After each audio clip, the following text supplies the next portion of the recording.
వరంగల్ పట్టణంలోని అంబేద్కర్ చౌరస్తాలో భారతదేశ మాజీ ప్రధాని స్వర్గీయ డాక్టర్ మన్మోహన్ సింగ్ మృతి సందర్భంగా ఆయన చిత్రపటానికి పూలమాలలు వేసి ఘనంగా నివాళులర్పించారు. ఈ సందర్భంగా ఎమ్మెల్యే మాట్లాడుతూ మన్మోహన్ సింగ్ మరణంతో దేశం ఒక గొప్ప నాయకుడిని కోల్పోయిందని, దూరదృష్టి కలిగిన రాజనీతిజ్ఞుడిని దేశం కోల్పోయిందన్నారు. మన్మోహన్ సింగ్ హయాంలోనే విద్యా హక్కు చట్టం, సమాచార హక్కు చట్టం, జాతీయ ఆహార భద్రత చట్టం, ఉపాధి హామీ పథకం, ఆధార్ కార్డు ప్రక్రియ, పంటల బీమా పలు సంస్కరణలు వచ్చాయని అన్నారు. మన్మోహన్ మోదీ కాంగ్రెస్ పార్టీకే కాదని యావత్ దేశానికి తీరని లోటని అన్నారు. భావితరాలకు మన్మోహన్ సింగ్ ఆర్థిక సంస్కరణలు స్ఫూర్తి అని అన్నారు. కార్యక్రమంలో నాయకులు లక్ష్మారెడ్డి, కట్టా సురేష్ గుప్తా, గణేష్ కుమార్, ఏ రవికుమార్, కోళ్ళ వెంకటేష్, గోలపల్లి నారాయణ, చంద్రకాంత్ గౌడ్, షంషుద్దీన్, కట్టా వెంకటేష్, అల్లంపల్లి లక్ష్మణ్, గంగాధర్ గౌడ్, కావల్ తాయప్ప, వాకిటి శ్యామ్, వర్కూర్ ఆంజనేయులు, కల్లూరి రవికుమార్, నాగరాజ్, అబ్దుల్ రెహమాన్, నూరుద్దీన్, ఫయాజ్, లాలా, సాదిక్, గుంతల్ రవి, మక్తల్ నియోజకవర్గ యూత్ కాంగ్రెస్ ఉపాధ్యక్షులు మల్లెపల్లి రవీందర్, మండల యూత్ కాంగ్రెస్ అధ్యక్షులు వాకిటి భాస్కర్, బూత్పూర్ చెన్నయ్య గౌడ్, సురేష్ తదితరులు పాల్గొన్నారు.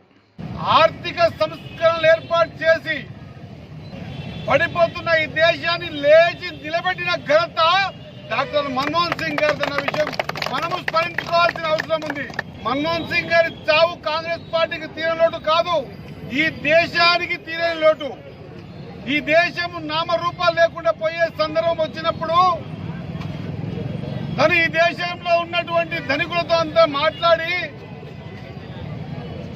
మీరంతా సంపద మీ దగ్గర పెట్టుకుంటే దేశమే పోతే మీరు ఎక్కడ పోతారు, పరాయి దేశాల బతకడానికి పోవాల్సి వస్తుంది, మన దేశాన్ని మనం కాపాడుకుందామని ఒకటే ఒక స్లోగన్ ఇస్తే ధనవంతులంతా తమగా ఉన్న ధనాన్ని, బంగారాన్ని బయటికి తీసి ఆ దేశ జీడిపిని పెంచడానికి వారందరూ ముందుకొచ్చి మన్మోహన్ సింగ్ గారి మాట విని ఈ రోజు అంచెలంచెలుగా ఏది ప్రపంచ దేశాల్లో పేరు మారుమ్రోగుతున్న భారతదేశాన్ని నిలబెట్టడానికి మూల బిందువు మన మన్మోహన్ సింగ్ గారు అన్న మాట ప్రతి ఒక్కరూ గర్వంగా చెప్పుకోవాల్సిన అవసరం ఉంది.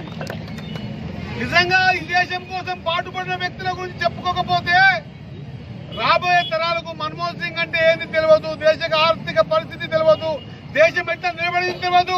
ఒక దేశం గురించి ఏమీ ఆలోచన లేకుండా మన భావి తరాలు తెలుసుకోకుండా ముందుకు పోతా ఉన్నాయన్న విషయం మనము ఖచ్చితంగా ఈ సంస్కరణను ఈ విధంగా దేశాన్ని మిగిలించిన వ్యక్తుల గురించి రాబోయే తరాలకు తెలియజేయాల్సిన అవసరం ఉన్నది.